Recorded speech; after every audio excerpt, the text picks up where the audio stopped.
চলেন আজ আপনাদের সাথে একটা মজার ব্যাপার শেয়ার করি। তো এটা হচ্ছে আমার এক কাস্টমার আপুর আইডি। তো আপু আমাকে আইডিতে বেবি শাড়ির জন্য মেসেজ দিয়েছিল। তারপরে উনি বলছিল যে আপনার পেজ দেন, আমি পেজে মেসেজ দেব। তো তারপর উনি পেজ নিয়ে পেজে মেসেজ দিলেন। এরপরে বললেন যে ক্যাশ অন হলে উনি নেবেন, তাছাড়া নেবেন না। তো আমিও তখন ক্যাশ অনে দিলাম।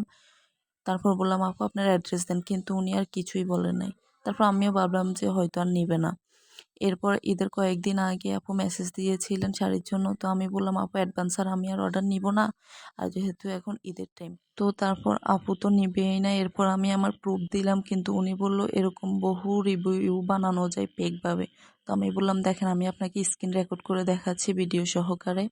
তো এরপর উনি বিশ্বাস করলেন না। এরপর উনি বিভিন্ন গ্রুপেও শাড়ির জন্য পোস্ট দিলেন, কিন্তু আমার দামে কোথাও পেলেন না। এরপরে আপু কনফার্ম করে দিলেন অ্যাডভান্স দিয়েই। আর তারপরে দেখেন আলহামদুলিল্লাহ রিভিউ।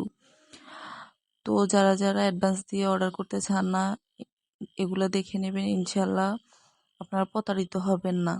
ধন্যবাদ সবাইকে। Thanks for watching.